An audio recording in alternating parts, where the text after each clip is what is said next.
Olá, boa noite a todos, aos alunos e alunas do Grupo IDOMED, do sul do país até a região norte, né? Sejam bem-vindos a mais um evento do IDOMED Carreira, né? Nosso Career Day hoje. Tenho o prazer de receber o Dr. Leonardo Vedolin, que é médico radiologista. Ele tem mestrado pela Universidade Federal do Rio de Janeiro e doutorado pela Universidade Federal do Rio Grande do Sul. E atualmente o Leonardo ele é líder médico, né, de operações de diagnósticos e hospitais do Grupo DASA, que é um dos maiores grupos de medicina do país. Acabou que eu não me apresentei, sou professor para os que não me conhecem do país inteiro, né, sou o professor Daniel Kendler. Atualmente eu sou diretor da unidade Presidente Vargas aqui no Rio. Antes de passar a palavra para o Dr. Leonardo, queria só lembrar aos alunos e alunas que esse evento, além, obviamente, de todo o conhecimento, da troca que vocês vão ter, vale também 5 horas a 6, né, horas de atividades acadêmicas complementares.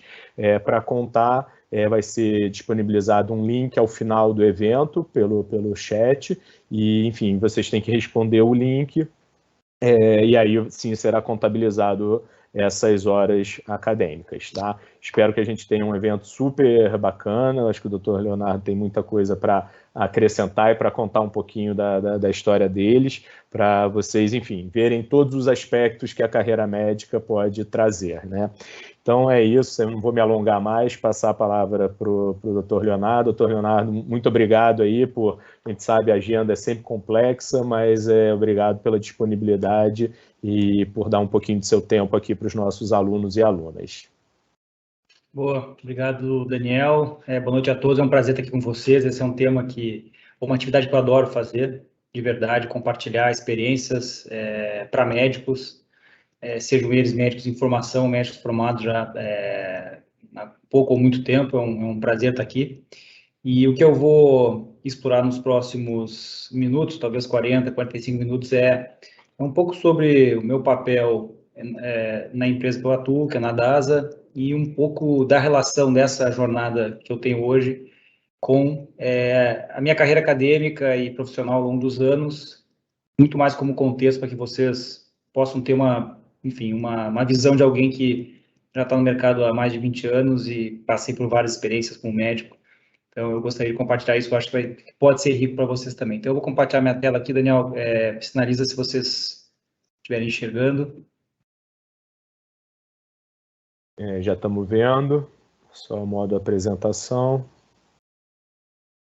Perfeito, está perfeito, Leonardo. Boa.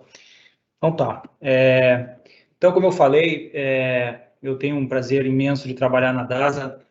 A DASA é uma empresa de saúde que tem hoje um propósito muito rico e que nesse contexto conecta espaço, pessoas e conhecimento com um time grande em crescimento. Hoje nós somos mais de 40 mil profissionais atuando na nossa jornada.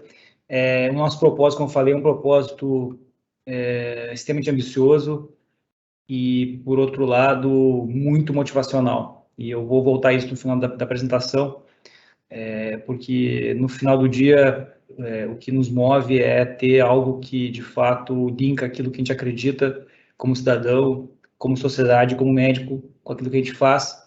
E, felizmente, o propósito que nós temos hoje é, de fato, ser a saúde que as pessoas desejam, que o mundo precisa. Esse é um propósito que ele está em evolução já há algum tempo e ele é extremamente profundo quando a gente entender o que a gente tem feito para poder andar nesse caminho. Nossos diferenciais, eles existem inúmeros, eu vou destacar aqui os 5 principais. Eu acho que, como um pano de fundo, a DASA é a maior empresa de diagnóstico da América Latina, a 5ª maior empresa de diagnóstico do mundo, é a 2ª maior rede de hospitais privados independentes do país, tem uma área de coordenação de cuidado já com 10 anos de história, uma base de dados muito robusta, que usa inteligência para fazer análise preditiva e preventiva. A gente vai voltar a isso mais para frente, como contexto também, para um ponto de diferenciação, e um foco total em transformação digital. Apesar de ser uma empresa de saúde, nós temos uma jornada muito forte em transformação digital e tecnologia. Aquilo que pode ser exemplo de materialização daquilo que eu acabei de falar, tem alguns pontos aqui, eu vou destacar um deles, quando a gente fala em visão preditiva, a gente tem resultados muito concretos, tanto em eficiência como qualidade, isso é um ponto de destaque naquilo que a gente faz, muito foco preventivo, eu acho que isso também é um diferencial bem relevante quando a gente olha aquilo que uma empresa que no passado era vista apenas como diagnóstico, hoje ela atua num segmento muito diferente do que originalmente ela foi pensada, muito foco na experiência do cliente, isso para médico é um ponto que é muitas vezes controverso, e vocês vão, se já não estão vivendo isso, vocês vão com certeza passar isso na vida de vocês, né? Como é que é a experiência do cliente aqui, no caso, pode ser o paciente, pode ser um médico que seja um colega de vocês, pode ser uma fonte pagadora, qual é a experiência deles em relação àquilo que a gente faz, né? E como é que a gente engaja e fideliza essas pessoas com o nosso contexto, e como eu falei anteriormente, um banco de dados bem robusto, aqui disponível para fazer análise, né? Quando a gente olha o que a DASA faz, né, nossa proposta e nossos pilares são esses 8 pilares principais, eu vou passar rapidamente por eles, porque eu acho de fato que o que importa aqui é dar contexto para vocês, né, eu entendo que nós temos aqui jovens em primeiro ano de formação, em graduação de medicina e pessoas bem mais experientes, já quase se formando, então é preciso dar contexto para isso. E eu vou passar aqui nesses 8 pilares principais que a gente faz hoje e destacando aquilo que a gente espera de um médico nesses 8 principais pilares aqui da nossa estratégia.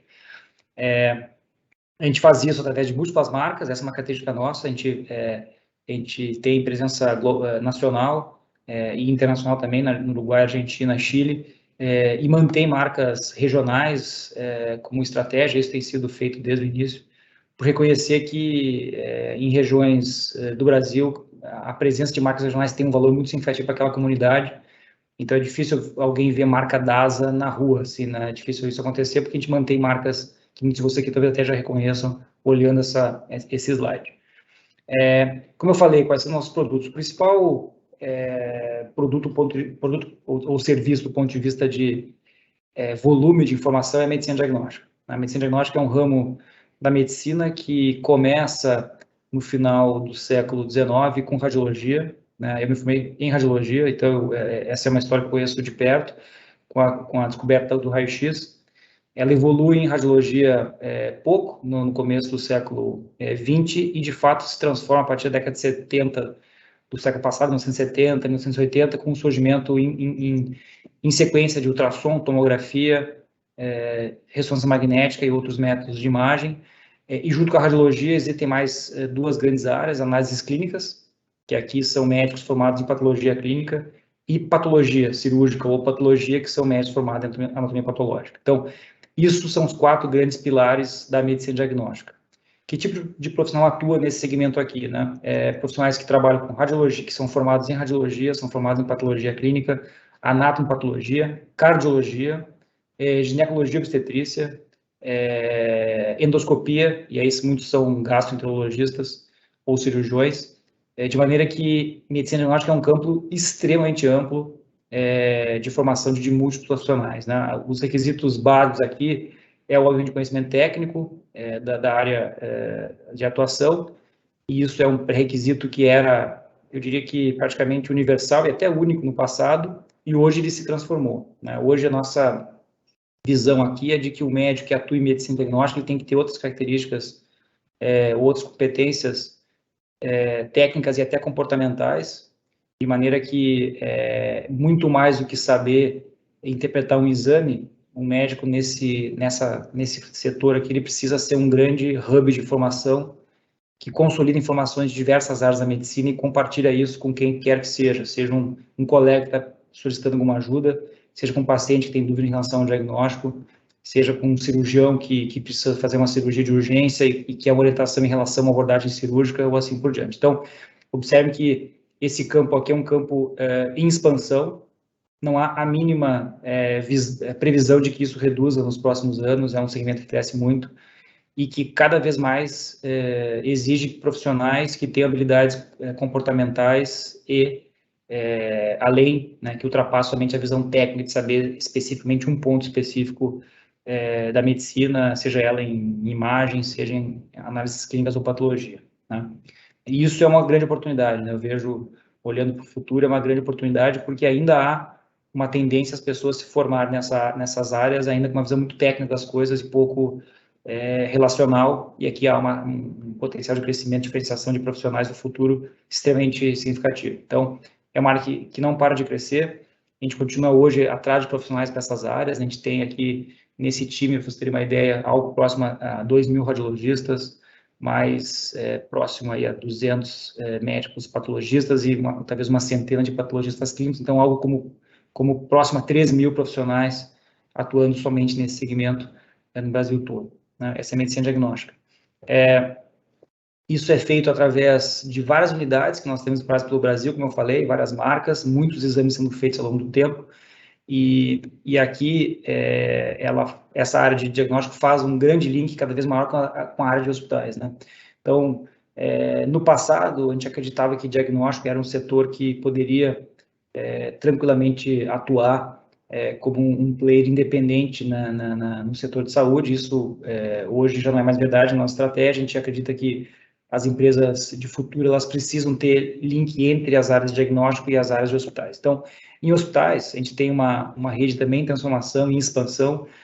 Hoje, aqui tem uma visão dos 6 principais, dos 8 principais hospitais. Nós temos hoje já próximo a 16 hospitais, ou que estão em aprovação no CAD, ou que vão surgir nos próximos, que estão esperando aprovação no CAD. Nós temos 16 hospitais, então o crescimento também é rápido. E aqui é um mundo de profissionais no qual nós procuramos, né, que estão aí desde, não só como vocês sabem aí na graduação de vocês, né? Então, desde serviços tradicionais, como pronto-socorro, intensivismo, bloco cirúrgico, até áreas de especialidades específicas, oncologia, que eu vou falar um pouquinho mais para frente, né? O que a gente tem visto nessa área também é uma carência muito grande de profissionais no mercado, claro que muito mais fora do eixo Rio, São Paulo e Brasília, mas é uma área também em expansão, assim como o diagnóstico é uma área que os profissionais estão em transformação, tanto por entender que não basta mais ser aquele profissional, por exemplo, um cirurgião que vai lá e faz o procedimento cirúrgico, e aquele ato cirúrgico muito bem feito exime ele de qualquer outro tipo de relação com o paciente ou com os médicos ou com a própria instituição após o procedimento, né? A gente tem visto uma mudança muito significativa aqui do perfil desses profissionais, cada vez mais, de novo, perfil comportamental que busca empatia, autocontrole, relações de novas visões do mercado de trabalho, novos modelos de remuneração para médicos. Então, é um time que também está em expansão e em mutação, e assim como medicina diagnóstica, a gente vê aí um grande espaço para desenvolvimento de hospitais. Esse é um setor que está passando por uma expansão muito importante no Brasil. Quem acompanha aí informações da mídia está percebendo isso ao longo do tempo. Então, medicina diagnóstica, hospitais são dois dos nossos principais pilares de atuação. Oncologia, eu comentei anteriormente, também é uma área relativamente nova para a gente. Diagnóstico, a gente tem aí mais de 60 anos de atuação, hospitais um pouco menos. Em oncologia, a gente tem bem menos tempo, né? Oncologia é uma divisão nova que a gente criou, e ela tem uma visão bem diferente aqui da jornada do paciente com oncologia. A gente reconhece que a jornada até esse momento ela é muito fragmentada, não é incomum os pacientes com diagnóstico de câncer ter diagnósticos tardios, mesmo tendo esse diagnóstico tardio, eles perdem tempo para fazer uma investigação mais aprofundada e até iniciar o tratamento oncológico. Então, aqui o nosso foco ele é muito nesse sentido, né, de encurtar o tempo entre o diagnóstico, quer dizer, quanto mais precoce o diagnóstico, melhor a sobrevida dos pacientes. Então, intensificar essa ação, intensificar o tempo entre o diagnóstico e a intervenção, que vai reduzir a chance de um desfecho mais favorável, e, obviamente, um segmento para ele dentro de uma grande jornada que foca nos pacientes. Então, desde criar monitoramento, né, via chatbot ou via modelagem de inteligência artificial para engajar os pacientes na terapia. Isso não é incomum, ter pacientes que vão perdendo aí a adesão ao longo do tempo, ficar muito próximo às questões que envolvem a gestão de saúde desses pacientes, né? Não é incomum esses pacientes terem carência de outros profissionais na jornada. Então, aqui uma ligação muito forte com outras áreas de saúde, como enfermagem, nutrição, duas como dei exemplo, e também um foco muito grande em tecnologia, né? A gente sabe que o setor de saúde, ele é um setor que, especialmente a oncologia, é um setor que tem um custo relativamente alto aqui na jornada, há muito desperdício na cadeia, e isso tem criado um ambiente para que haja um risco maior na sustentabilidade do nosso setor, e nós, como um propósito muito claro de ser a saúde que as pessoas desejam, o mundo precisa, a gente também tem um papel de fazer com que essa jornada seja mais sustentável ao longo do tempo. A oncologia é um dos grandes focos nosso nesse contexto. Então, a oncologia também é uma divisão que está crescendo muito, apesar de ser nova, a gente vê um espaço para ela no futuro. Então, as pessoas aqui que estão nos ouvindo e que vão entrar nesse mundo de oncologia, seja através de oncologia clínica, cirurgia oncológica ou áreas de apoio, seguramente vão ter um campo fértil para se desenvolver ao longo dos anos. O câncer é uma doença que tem uma prevalência alta, as pessoas estão envelhecendo, estão tendo mais tempo, né, de vida. O envelhecimento ele traz a chance maior de ter câncer, então, obviamente, há um terreno fértil aqui para as pessoas se desenvolverem ao longo do tempo. Pesquisa clínica, né? Pesquisa clínica é uma área que ela é relativamente nova também na nossa empresa. Ela é uma área um pouco diferente das três que eu falei anteriormente, né? Porque diagnóstico, hospitais e oncologia tem uma relação muito próxima com o diagnóstico e o tratamento de um paciente que tem uma entidade clínica específica. Pesquisa clínica é uma outra jornada. Aqui o nosso papel ele é um pouco diferente, porque a gente reconhece, né, que pesquisa clínica é um vetor de transformação das sociedades, né? Quem for ver a idade média, o tempo médio de vida de um indivíduo no século XVIII, comparar com hoje, a gente vê que as pessoas estão vivendo muito mais. Por quê? Porque a pesquisa clínica criou formas de fazer diagnóstico de doenças, testar terapias novas e fazer com que as pessoas sobrevivam mais com mais saúde. Então, de novo, é um pilar que é novo, mas ele tem muita relação com o nosso propósito, e aqui é um espaço extraordinário para pesquisadores, né? Não é incomum. Durante a faculdade, eu passei por esse dilema na minha formação, né? Eu gostava muito da parte assistencial, gostava de estar próximo aos pacientes, gostava de interagir com outros médicos, mas também gostava muito de pesquisa, né? E isso me motivava muito, né? E aí fica sempre um dilema, né? Entre manter assistência, fazer pesquisa, largar a parte de assistência, só fazer pesquisa. Então, a gente entendeu que pesquisa clínica pode ser uma área adicional de atração médica para a nossa equipe. A gente tem crescido muito nessa área, e basicamente o que a gente faz aqui é aumentar, né, que o grande desafio da pesquisa clínica no Brasil hoje é aumentar o recrutamento de pacientes para os ensaios clínicos, né? O tempo médio hoje entre uma descoberta de uma droga e essa droga se lançar no mercado é 13 anos. Em 2018, o investimento em pesquisa clínica no mundo ultrapassou $100 bilhões no mundo, e está crescendo. Então, tudo isso por quê? Porque é muito difícil recrutar pacientes que têm uma entidade específica, uma doença definida. E como nós temos aqui um banco de dados muito alto, né, são mais de 300 milhões de exames que a gente faz por ano em diagnóstico, por exemplo, a gente tem acesso a muitas entidades, muitos pacientes que têm doenças confirmadas. Então, é uma forma de te ajudar, sejam a indústria farmacêutica, sejam médicos, pesquisadores, sejam outros grupos de pesquisa no Brasil e fora do Brasil, a contribuir com o desenvolvimento de novas drogas, através de vários modelos aqui de acordos assistenciais. A gente tem muita alta expectativa em relação à pesquisa clínica. É uma área que atrai médicos que gostam de pesquisa, como eu falei, médicos que gostam de estatística, médicos que gostam de medicina populacional, médicos que gostam de fazer ensaio clínico, né, randomizado. Não é uma coisa que é comum, mas muitas vezes existe isso. E outras áreas que atuam próximo à pesquisa clínica, como farmácia, enfermagem, enfim. Então, é uma área, um grande pilar nosso também que está crescendo. Cuidados integrados, né? É o quinto, é uma área que tem 10 anos de acompanhamento aqui dentro, e é uma área transformacional, né? Ela é pouco entendida para quem não é de dentro da nossa empresa, mas basicamente o que a gente faz aqui é ter uma visão holística e olhar o paciente como um indivíduo que tem um problema que ele não é transacional, né? Quando um paciente, por exemplo, chega em uma emergência com um pé diabético infectado, eu não posso, como uma empresa de saúde, aceitar que somente tratar a infecção dele naquele momento e dar uma alta, tipo, um socorro para ele voltar para casa, eu estou cumprindo meu papel social ou de saúde. Eu não estou cumprindo, né? Porque eu não posso deixar um paciente diabético para casa sem a diabetes dele controlada. Eu não posso revisar como é que está a retina dele, eu não posso revisar como é que está a hemoglobina glicada dele para saber se está acima de 8, que ele é um diabético descontrolado. eu tenho que saber como é que está a função renal. Então, cuidado integrado é essa área da companhia que, através de uma grande central que nós temos e que fica em São Paulo, nós temos um time de centenas de pessoas que fica atuando de forma direta, em tempo real, com os pacientes, engajando eles a não perder os seus cuidados de saúde.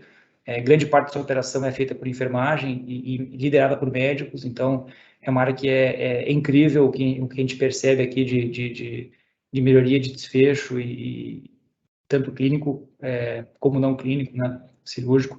Então é uma área que também está crescendo bastante. Aqui os profissionais dessa área são profissionais que muitas vezes trabalham com medicina de atenção primária, então não é incomum aqui ter médicos de formação que gostam disso, né, gostam de ver aquela população que muitas vezes é carente e que precisa de um cuidado mais integral, mais holístico, que reconhece que às vezes o problema de saúde de uma pessoa ele é psicológico, não é físico, não é, enfim, relacionado a uma entidade como câncer, por exemplo, e sim um problema social, familiar, talvez. Então essa é uma área que eu tenho uma admiração muito grande por ela, porque ela de fato impacta absurdamente as vidas das pessoas. Então, cuidados integrados como também diferencial nosso. Genômica aqui já é um outro capítulo, né? Observem que a gente vai navegando aqui nos nossos pilares e vocês estão vendo aqui a ideia que nós temos, né? Não precisa nem pensar muito aqui. De fato, a gente tem uma visão de que, como empresa de saúde, a gente tem aí um espaço para encantar diversos médicos que queiram trabalhar conosco com diversas formações. Essa aqui, medicina genômica, é um pilar totalmente diferente do anterior. Essa aqui está ligada com tecnologia de altíssima, de cutting edge technology, então tecnologia de muito alto desempenho, ligada totalmente à genômica. Então é uma operação que também tem tem uns 3 ou 4 anos de desenvolvimento. Ela atua aqui basicamente sequenciando o DNA como forma de fazer diagnósticos mais precisos, muitos em oncologia, mas também em outras doenças, como cardiologia, como doenças metabólicas raras em crianças e assim por diante. Então, é uma área que está crescendo, é a área que mais cresce na companhia, disparada. Ela é atrativa para médicos que gostam de genética médica, gostam de oncologia, médicos que gostam de pesquisa, porque aqui tem muita pesquisa ligada, e também muitos outros profissionais de saúde que são pares dos médicos, né, como bioinformatas, biólogos, engenheiros de produção, engenheiros de software, né, porque tem muita plataforma aqui, tecnologia. Então, é uma área que também há aí uma perspectiva de expansão cada vez maior ao longo dos anos, né, e a gente está muito confiante que isso vai crescer bastante também nos próximos anos. Então, isso é genômica. Uma área relativamente nova para a gente é das empresas, é uma área que ela foca muito mais na saúde do colaborador de dentro de uma empresa, né? Então, imagine uma empresa que tem lá 10, 12, 15, 20, 100 mil funcionários, é sempre difícil fazer a gestão de saúde das pessoas, dos colaboradores de uma empresa. Então, nós temos uma solução aqui customizada para as empresas, no qual há uma atuação médica e que ela envolve basicamente prevenção, né? Então, ela se aproxima um pouco da coordenação de cuidado, no sentido de formação do profissional, mas ela se aproxima muito mais de saúdes populacionais, né? Como é que eu faço para melhorar a saúde de uma população inteira, de 50, 70 mil pessoas, ao invés daquele indivíduo específico. Então, essa é também uma área que a gente tem bastante, a gente está muito estimulado com ela para os próximos anos. Uma outra área que a gente está investindo mais recentemente é uma área de tecnologia, né? Nossa estrela aqui é o Nave, que é a nossa plataforma digital.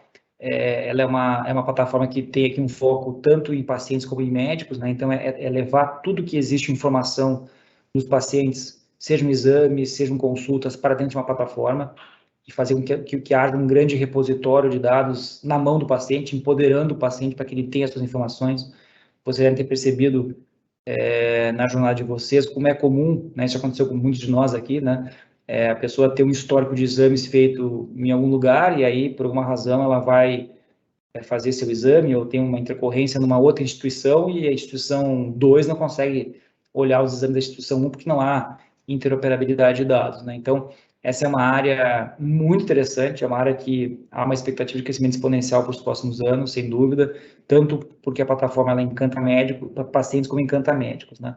Então, aqui é um time que tem hoje algo próximo a 700, 800 pessoas, a imensa maioria aqui são pessoas de tecnologia, então, desenvolvedores de plataforma, engenheiros de software, cientistas de dados, pessoal de tecnologia mesmo, mas tem médicos também, né? Porque a gente reconhece que não tem como criar um produto mesmo digital para alguém sem que haja um papel médico nessa jornada. Então, é uma área que atrai muitos jovens, né, que tem uma pegada em tecnologia e que se interessam por esse mundo de health tech, e aqui tem também bastante espaço para se desenvolver, né. Das inovação, eu estou indo já para a parte final dessa introdução em relação aqui que a gente espera dos profissionais, né, depois eu vou passar um pouco sobre a minha experiência pessoal. Das inovação também é uma área muito relevante para a gente, ela não é um pilar de diagnóstico, né, um pilar de negócio, desculpa, ela é uma base que sustenta grande parte do que eu falei até agora, seja porque nós temos uma inteligência de dados que suporta tudo que eu falei até esse momento, né, então, algoritmos de inteligência artificial, time de analytics, cientistas de dados, os BIs, né, os business intelligence, que dão sustentação para esse negócio. Grande parte dos profissionais aqui, de novo, são pessoas de tecnologia. Um outro médico acaba se encantando por isso e migrando para esse lado. Por exemplo, hoje o nosso gerente de novos produtos, que atua muito com dado, é um médico formado e que resolveu abrir mão de toda a formação médica para trabalhar full-time nesse segmento. É um dos grandes líderes nossos na companhia hoje nesse setor. Então, é uma área também que a gente tem bastante orgulho do que está sendo feito. Temos uma área de educação muito forte, aqui os médicos têm um papel super relevante, né, porque a DAS Educa é a nossa plataforma de educação. A gente tem aqui um número bem significativo de material gratuito para médicos, né, então é uma plataforma aberta, com aulas, com podcasts, com lives, no qual os nossos médicos, né, aqui como eu falo, os nossos são esse inclui tudo que eu falei até agora, a gente está falando de mais de 10 mil médicos, muitos deles gostam de dar aula, né? Então aqui quem é que está nesse mundo aqui são os médicos que gostam de ser professor, os médicos que gostam de dar aula, os médicos que têm o conhecimento como assim, veículo propulsor, né, do seu engajamento ao longo do tempo. Então a DAS Educa é essa nossa grande plataforma, é uma plataforma que ela era muito tímida até o Covid, depois do Covid ela explodiu, né?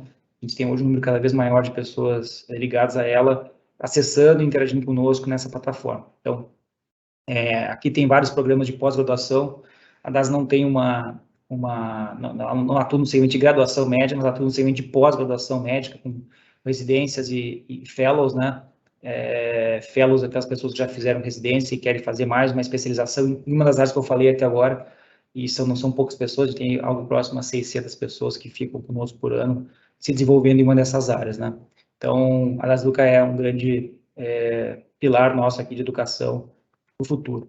Inovação aberta é uma área que é muito interessante também, ela caminha muito próximo à tecnologia, e aqui, basicamente, o que a gente faz é se ligar a startups, né? A gente tem uma área que fica dentro do Cubo, em São Paulo, que é uma área, um grande hub de inovação aberta, e basicamente o que a gente faz, a gente busca startups de saúde, não só de saúde, mas muitos de saúde, que tem uma tese que é potencialmente transformacional.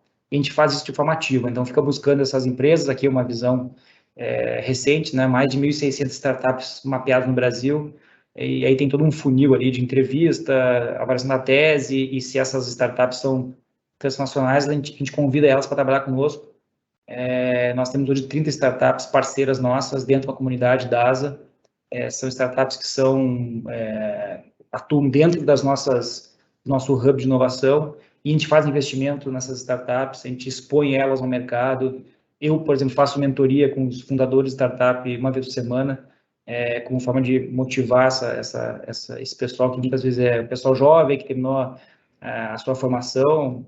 Muitos são médicos, outros são pessoas de tecnologia, de negócio, então a gente está muito ligado a esse mundo de startups também. Muito foco em desenvolvimento de tecnologia, então aqui é uma área que a gente expande muito ao longo do tempo, né? Há uma motivação muito grande dentro da empresa para fazer investimento em capacitação de profissionais, e a gente estimula muito isso, né? Eventos no exterior, quer dizer, a gente tem um recorde aí muito interessante de pessoas nossas que são palestrantes em eventos fora do Brasil, muitos trabalhos publicados com o nome da ASA ao longo do tempo, então ter todo um foco aqui de investimento massivo em tecnologia, né? E por fim, a DASA Inova é um laboratório de inteligência artificial que a gente criou aqui dentro da DASA, foi criado em 2018 e é uma das grandes motores nossos de inovação. Aqui a gente desenvolve algoritmos de inteligência artificial, machine learning dentro de casa, algumas vezes com parceria com algumas universidades, mas na imensa maioria das vezes são os nossos médicos que, com suporte do time de tecnologia, que desenvolvem isso. Então, para vocês terem uma ideia, o superintendente da DASA Nova hoje é um médico. Dentro do time dele tem aí talvez uns 8 ou 10 médicos de formação diversa que trabalham basicamente com inovação, parte do tempo, né? A gente reconhece que o médico do futuro é o médico que ele precisa ter espaço para desenvolver muitas habilidades, né? Essa história de ficar fazendo uma coisa só ao longo do tempo é insustentável, já é sustentável hoje, vai ser cada vez mais difícil sustentar, então a DASA Nova é um veículo aí para poder ajudar as pessoas a se diferenciar. E eu acho que eu só, antes de passar para um pouco da minha experiência pessoal e depois abrir para perguntas e comentários, acho que, como eu falei no começo, né, a questão de propósito é um negócio muito sério para a gente. E quando a gente fala em propósito, a gente não pode esquecer daquilo que move uma empresa, seja uma empresa de 2 colaboradores ou de 50 mil, né? Que as pessoas, né? Que são as pessoas, né? E as pessoas de uma empresa, além de ser a base de tudo, elas têm uma transformação constante. Nós não podemos simplesmente terceirizar esse problema. ESG é a forma, digamos, mais moderna de ver isso, né? Existiam outros nomes no passado, hoje é ESG, e ela trata vários assuntos aqui que são muito relevantes, como diversidade, inclusão, como a questão social e a questão de governança corporativa. Então, a gente tem uma preocupação muito grande com isso. Tem vários pontos que a gente se orgulha muito, né? Vou passar 2 slides aqui só para contextualizar. Meio ambiente e saúde, eu acho que a gente tem uma preocupação muito grande em energia, a gente tem uma preocupação muito grande em emissão de CO2, uma preocupação muito grande em ajudar o Brasil, né? A gente fez no Covid uma iniciativa que nos orgulha muito, né?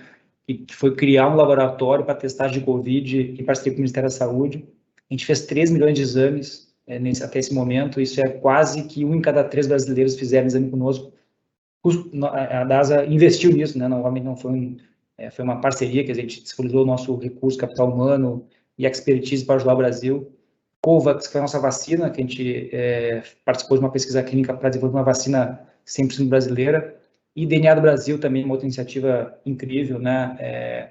Que tudo que a gente sabe hoje de genética vem do DNA de pessoas que não são brasileiras, né? São europeus. Porque as empresas de genética, as maiores, as principais, elas acabam sendo europeias ou americanas. Então, a base de DNA que a gente usa hoje é DNA de um caucasiano, né? Isso no Brasil, em um país como o Brasil, não faz nenhum sentido. Então, a gente decidiu aqui resolver esse problema. A gente está sequenciando 15 mil DNA de 15 mil brasileiros, uma parceria com a Google e com a USP, para poder criar um maior banco de dados genômico do Brasil, que vai servir aí de banco de pesquisa e dados para o futuro, para gerações e gerações ao longo dos anos, né? Então, isso é um pouco da DASA, e eu vou passar agora, nos próximos 10 minutinhos, antes das perguntas, para o meu trabalho. Eu vou focar aqui um pouco no que eu faço hoje, onde é que eu vim, para dar um pouquinho de contexto, assim, né? Quer dizer, eu não cheguei até esse momento uma carreira que ela é previsível, né? Eu acho que isso vocês vão viver na vida de vocês, as carreiras são muito imprevisíveis, isso é ótimo, né? E eu costumo dizer que meu trabalho é o trabalho dos sonhos, né? Eu, de fato, eu vivo um sonho, porque eu lidero os médicos, né? Eu sou líder dos médicos da operação médica, então imaginem poder ter a chance de fazer uma transformação na saúde do país que a gente vive através de um processo de liderança de médicos, né? Então, eu como médico, de fato, eu me realizo fazendo isso, é um trabalho dos sonhos. Ele não é fácil, porque os médicos, eles têm várias características que são peculiares a nós, né? Desde da dificuldade em ingressar na faculdade, a dificuldade financeira que muitos de nós passamos, o tempo que a gente se dedica à profissão, as dificuldades de conciliar a vida pessoal com a vida profissional, as frustrações que a gente tem com doença, com saúde, com exemplos bons e ruins que nós temos na vida. Então, não é uma profissão fácil de ser vivida. Ela tem perdido relevância, infelizmente, no Brasil ao longo dos anos, e mudar isso é o meu papel. Então, de fato, é uma questão muito, eu acho incrível isso, é um trabalho de verdade dos sonhos, né? Como é que eu cheguei até aqui? A primeira fase, eu vou dar contexto aqui, eu tive uma infância numa cidade muito pequena no interior, eu sou gaúcho, no interior do Rio Grande do Sul, tive uma vida muito ligada à família nesse momento e muito focada em querer, de fato, me desenvolver, e tive a sorte de passar muito jovem na faculdade, né? Me formei com 22 anos, passei com 16 anos, me formei com 22, e foquei, digamos que grande parte dos meus primeiros 10 anos de profissão em entender que ia me ajudar na minha formação. E aqui eu vou fechar essa minha apresentação com 4 grandes lições, né? A primeira é essa, a importância de um mentor, né? Mentor não vem ao acaso, né? Dificilmente um mentor chega assim para você e vai dizer, olha, eu sou seu mentor, né? Isso não acontece, né? É raro. O que acontece é muitas vezes a gente está em dúvida em que caminho seguir, o que fazer para se desenvolver, como é que a gente fica pleno, como é que a gente é feliz. E às vezes um professor nos ajuda, às vezes um colega mais velho nos ajuda, às vezes um familiar que é médico ou que não é médico, mas que tem uma experiência de desenvolvimento profissional. E eu tive essa sorte, né? De ter um mentor muito cedo. Muito cedo eu fui para os Estados Unidos e tive um mentor que é esse senhor aqui à esquerda, que era um professor de neurobiologia, e ele me deu alguns insights assim que até hoje me marcaram, né? Especialmente na questão da busca pelo conhecimento, né? Era um indivíduo que estudava 15 horas por dia, não tinha família, morava no hospital, praticamente a maior parte do tempo dele, e tinha uma característica muito peculiar, que era entender as coisas em profundidade, né? Quando ele ia estudar, por exemplo, uma doença, ele não ficava preocupado em entender como é que essa doença ela afetava um ser humano. Ele queria saber como é que seria essa doença, por exemplo, no anfíbio. Ele queria saber como é que era a embriologia de um anfíbio que pudesse explicar a manifestação dessa doença no cérebro de alguém. Então, ele foi uma pessoa que eu me inspirei nele, né? Essa é a minha foto, né? Eu já tive cabelo mais escuro, né? Como vocês podem ver. Essa foto é uma foto de 2001 e ela é um pouco emblemática, porque foi em março de 2001, eu morei nos Estados Unidos nessa época, voltei um pouquinho antes do 11 de setembro, estava em Nova York nessa época, e observe que em 2001 eu estou segurando na minha mão esquerda um aparelho de reconhecimento de voz, né? Então, que na época já existia isso no hospital, que na tela ali é a tela de um sistema de tecnologia de informação, no qual a pessoa nessa época já gravava o texto, e o texto automaticamente fazia a descrição do que estava sendo ditado com um texto escrito, né? Algo que depois acabou chegando no Brasil e hoje é rotina na imensa maioria dos serviços de imagem que a gente tem no Brasil. Então, esse foi meu grande mentor, né? Aqui meu ponto é que vocês deveriam sempre ficar atentos a isso e ao ter alguma dúvida de desenvolvimento profissional, buscar alguém para ajudar vocês em carreira, tá? Isso vem de diversos nomes, né? Alguns chamam de mentor, outros chamam de coach, que não é a mesma coisa. Mentor é aquela pessoa que, em resumo, faz você pensar aquilo que você quer para sua vida, né? O que não é fácil, né? Que precisa ter várias características peculiares. Então, aqui está o meu primeiro ensinamento, ter o mentor, né? A segunda fase da minha vida, baseado nesse meu primeiro mentor, né, que me mostrou a questão do conhecimento, foi uma imersão acadêmica, né? Eu fiquei totalmente absorvido por isso, fiz mestrado, fiz doutorado, fui professor universitário, trabalhei com muita pesquisa e, obviamente, nessa época eu entendi que vem a segunda grande missão, grande dica que eu dou para vocês, o poder do conhecimento, né? O conhecimento transforma, né? Não há dúvida. O conhecimento ninguém tira da gente. O conhecimento, ele no começo, ele pode parecer meio que não faz muito sentido, assim, estudar uma área do conhecimento, depois a outra, mas eu posso garantir para vocês que ao longo da vida a gente vai linkando uma área do conhecimento com outra, e depois de muitos anos de vida a gente começa a perceber que aquilo que a gente aprendeu lá em fisiologia começa a conversar com estatística, que depois começa a conversar com talvez um plantão e um exemplo de um gestor que a gente teve, um líder que não é um exemplo para a gente. E essas histórias que elas não têm conexão, lá na frente elas vão se conectando, né? E quem tem esse conhecimento profundo em várias áreas, ele se diferencia muito, né? E esse é um profissional que tem muito mais chances de se desenvolver do que os outros, né? Aqui está um pouco da minha história, que eu falei no começo. Então, eu tive a chance de fazer mestrado, fazer doutorado, fazer pós-doutorado. Eu fiquei 10 anos da minha vida, né, fazendo isso. Até 2011, quando eu voltei dos Estados Unidos e entrei na terceira fase da minha vida, que foi empreender. Errei muito, né, o que é ótimo, né? Errar é muito bom, porque a gente aprende, né? E ao empreender, eu comecei a mergulhar em gestão, né? Que é uma outra área que não era óbvia para mim no começo, mas eu fui atraído por ela, porque quem trabalha com radiologia, que é o meu caso, né, não sei se alguns de vocês aqui vão querer fazer radiologia no futuro, mas é uma área que tem muita relação com investimento, com negócio, né, e eu aprendi que gestão é uma coisa que motivava, né, especialmente a questão que eu acho que ela é extraordinária, que é liderar pessoas, né? A gestão te dá isso, né? Porque gestão não é o indivíduo que faz uma coisa, né? Até pode ser no começo, quando é uma equipe de 3 pessoas, né? Mas quando é uma equipe de 40 mil, né? Não é a pessoa que faz, né? São pessoas que fazem algo acontecer. E essas pessoas, na grande maioria das vezes, são lideradas por alguém que tem algumas características peculiares. Eu tive vários líderes que me inspiraram ao longo da jornada e assim como conhecimento, assim como a mentoria, liderança é um negócio extraordinário.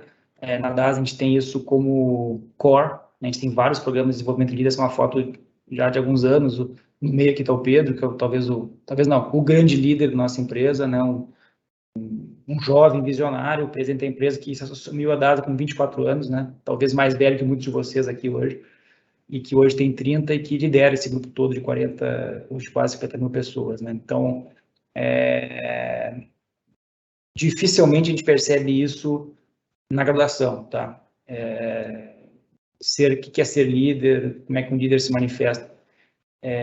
Porque isso dificilmente ele é uma área que ela é extremamente explorada como outras áreas do conhecimento da medicina, mas vocês podem ter certeza que vocês estão sendo expostos a isso, tá? Mesmo que de forma inconsciente, porque vocês estão liderando gente, alguns vão ser líderes de classe, outros vão ser as pessoas que vão estar aqui, por exemplo, motivando as pessoas a vir para esse call, né? Eu estava esperando aqui antes de entrar, né, Daniel, e percebi que tinha uma discussão ali, que tinham pessoas que estavam motivando as turmas para vir aqui, publicando, não sei aonde, se era Instagram, onde é que era, para poder, no Instagram acho que não era, né? Enfim, para poder motivar pessoas a participar desse evento aqui agora, eu nem sei quem é a pessoa, né? Mas, enfim, essa é uma pessoa que está liderando, né? Por alguma razão está liderando pessoas, né? Então, a liderança é um negócio fantástico. E como é que eu estou hoje, né? Eu acho que isso é uma coisa importante, porque a carreira médica, assim como outras, não termina, né? Essa história de que eu vou me formar médico e depois as coisas vão acontecer naturalmente, esqueçam, não é assim. Não, vou fazer residência médica, depois as coisas vão ficar tranquilas. Não é assim. Não existe como parar mais de buscar conhecimento, porque o mundo está em transformação, né? A gente usa uma frase aqui na DAS engraçada, que se você não está, que é essa, né? Se você não sabe o que está acontecendo, você está no lugar certo, porque o mundo ele é um mundo em ebulição, né? E é muito difícil as pessoas, especialmente médicos, né, que a gente forma com uma coisa até quase pragmática, assim, né, de fazer as coisas no seu tempo devido e tal. O mundo está em transformação, eu estou vivendo isso, vocês vão viver isso. Não precisam enlouquecer com esse negócio, aproveitem. O mundo de transformação ele é um mundo mais complexo, ele é um mundo mais volátil, né? Ele é mais ambíguo, mas ele tem o poder de fazer com que a gente entenda e até crie o mundo que a gente quer de fato viver no futuro, porque a saúde é um negócio que transforma, né? Se a gente estivesse aqui trabalhando numa área, por exemplo, de um outro setor, né, que talvez a gente não estivesse discutindo isso, mas saúde eu posso garantir para vocês que a gente mexe com a vida das pessoas, né? Vídeo Covid, né, que aconteceu nos últimos quase 2 anos no Brasil, foi basicamente ciência e medicina, né? Seja fazer teste diagnóstico, seja trabalhar em CTI, seja usar vacina, usar vacina, seja o que for, né? Então, transformação é um negócio que eu tenho vivido, vocês vão viver isso também.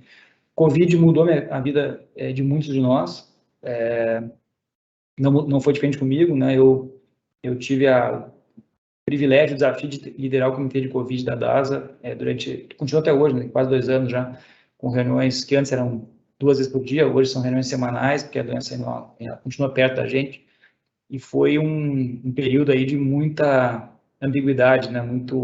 Muita pressão por um lado, mas muito conhecimento pelo outro, e mudou a nossa vida, e isso continua pegando. Mas eu acho que, e esse é o último slide, a última fala que eu queria dizer para vocês, nesses nossos 45 minutos, é que eu, de fato, estou tendo a chance de ter uma missão de uma vida, né?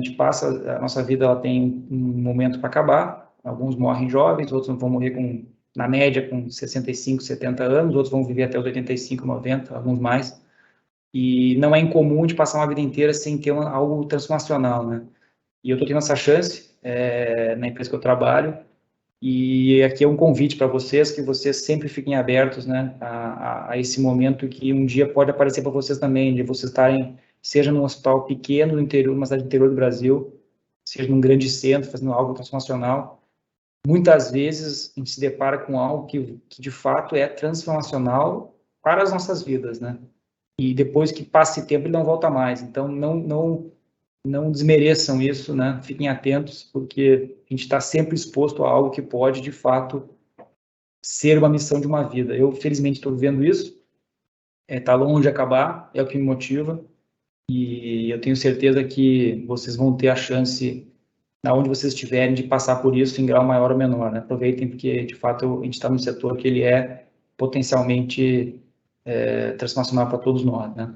Era isso, Daniel, que eu queria falar para vocês. Está aqui meu e-mail, quem quiser, enfim, me escrever, algum comentário, crítica, por favor, fique à vontade. E aí, Daniel, não sei, a gente tem alguns minutinhos, eu estou disponível aqui, se quem quiser fazer uma pergunta, vou parar de compartilhar minha tela aqui, a gente pode voltar para se enxergar, e aí estou à disposição, tá? Obrigado, pessoal.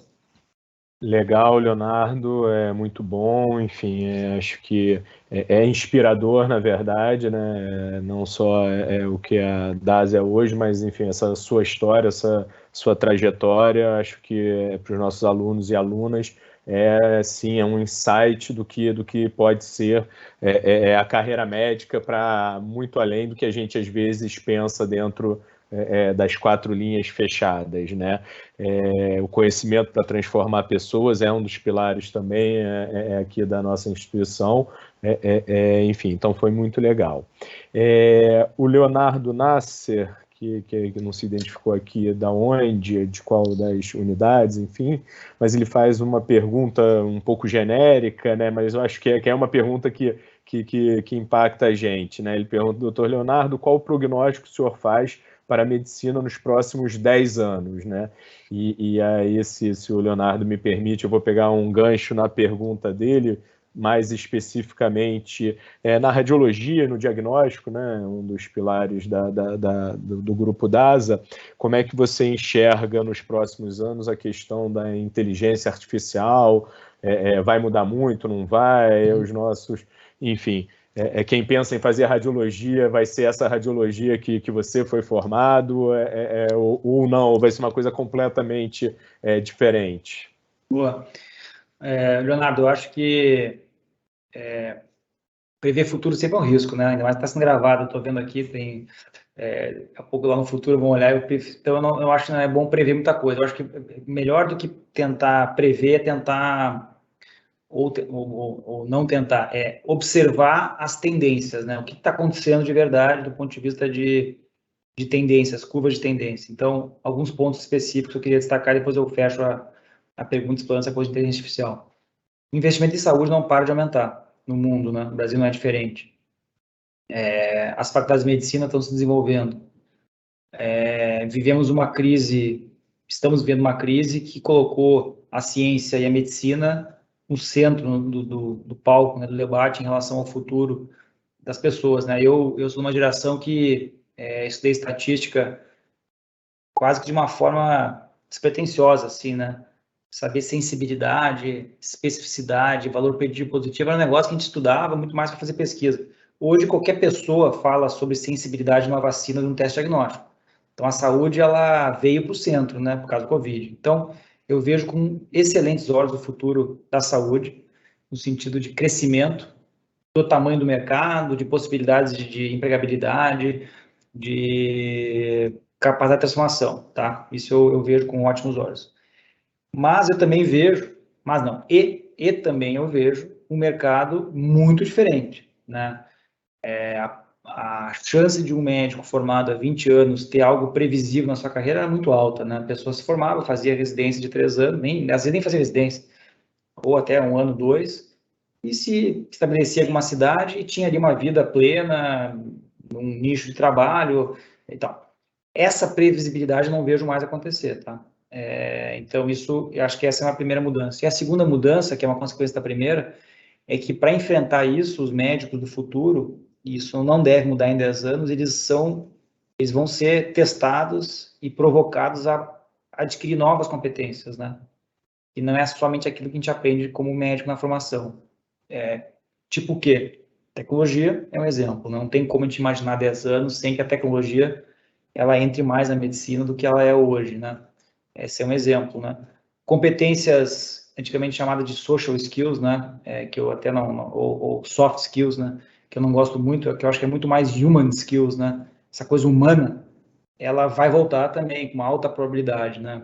Não dá mais para a gente imaginar um médico em formação que tenha pouco, que não gosta de pacientes, por exemplo. Não é incomum, a gente via no passado, assim, médicos que, de certa forma, tinha uma relação médico-paciente meio engraçada, assim, até para não dizer ruim. Não há, eu não consigo enxergar isso no futuro, tá? Porque as pessoas entenderam já, os pacientes entenderam que isso é importante para eles também, né? Somente o médico que tem o topo do conhecimento, não necessariamente ele é o melhor médico para o paciente, né? Às vezes o médico até talvez não tenha o conhecimento técnico extraordinário, não tira 10 na prova, até nem sabe o último guideline que saiu no mês passado, mas é um cara empático, ele toca no paciente, ele seguramente ele vai ter um desfecho melhor, ou uma alta probabilidade de ser melhor do que o primeiro. Então, é assim que eu vejo o futuro. No caso da inteligência artificial, aqui a resposta é mais pragmática, eu não vejo a inteligência artificial substituindo o médico. A gente tem muita experiência nisso já, tem 4, 5 anos aí de jornada, por várias razões, tem questões legais, tem questões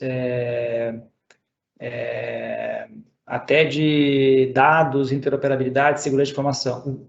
Dito isso, eu vejo muito médicos se apoiando em tecnologias como inteligência artificial para se diferenciar. E aí, de novo, quem não souber disso pode ficar para trás, né? Então, a provocação aqui é quem for fazer radiologia, seja um bom cara de tecnologia também, faça cursos de... Não precisa fazer Python, né? Assim, para saber programar, acho que não sei se precisa fazer isso, mas que entenda o que se espera de uma tecnologia disruptiva, eu acho que é super vantajoso, né? Então, é um pouco disso, Daniel.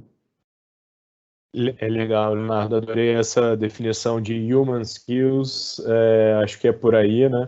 Acho que médico tem que gostar de gente, né?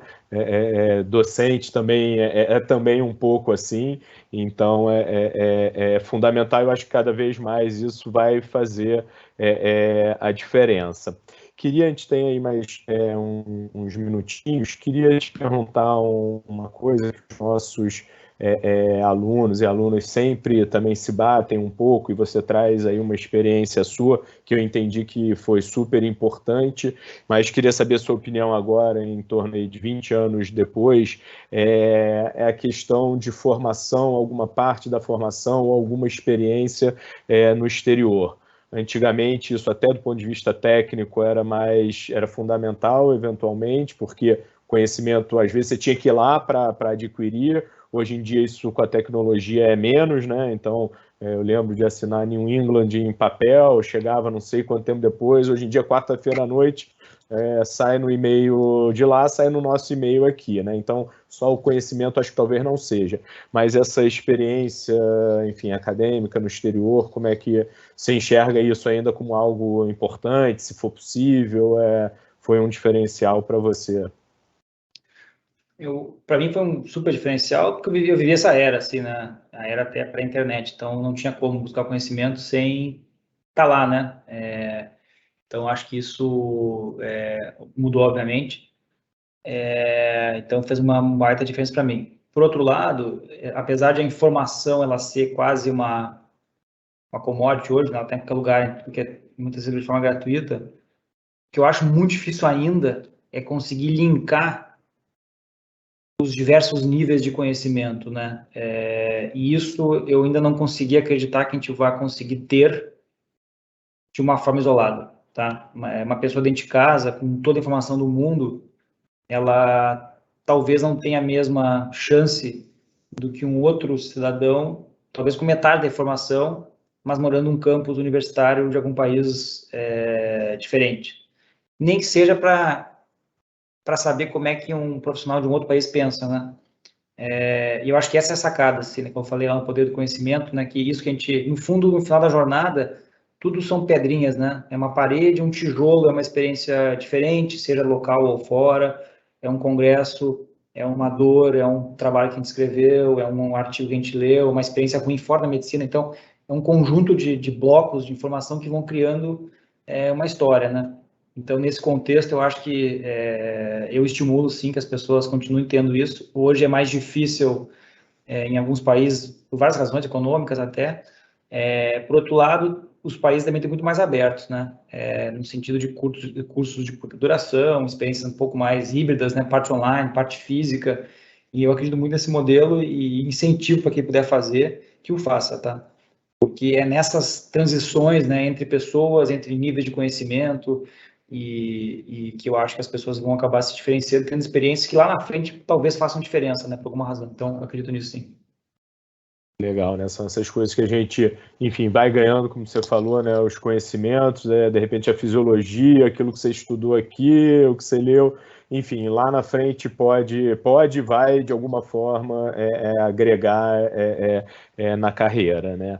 Leonardo, mais uma vez, nosso tempo tá esgotando aqui, mais uma vez, eu acho que foi muito, muito legal esse papo, acho que deu uma ideia para os nossos alunos e alunas, enfim, de uma grande companhia, um líder de mercado, e a sua parte aí humana, individual também, acho que deu muitos insights, enfim, claro que nunca tem a receita de bolo, né, e nem é essa a proposta, mas é ser impactado por essas experiências, enfim, de pessoas que trilharam aí uma carreira efetivamente, né, que é o nosso IDOMED Carreiras aqui, e tentar preparar da melhor forma os nossos alunos e alunas para um pouco mais do que além da formação técnica, que talvez essa às vezes é a parte às vezes mais fácil, difícil também, mas eventualmente com menos percalços. Então, te agradecer mais uma vez, tá? Foi um prazer você estar aqui com a gente. Agradecer aos alunos e alunas que tiveram aí também, lembrar eles para preencher o link aí, o Forms, para ganharem as horas de atividade acadêmicas complementares. Tá bom, Leonardo? Obrigado aí mais uma vez. Obrigado, Daniel. Obrigado a todos. É um prazer estar aqui. Espero que vocês tenham aí plenitude na jornada de vocês, sejam bastante ambiciosos nos sonhos, né? E que de fato se realizem. Obrigado. Legal. Boa noite, pessoal. Estamos encerrando aí mais um Career Day do IDOMED Carreiras.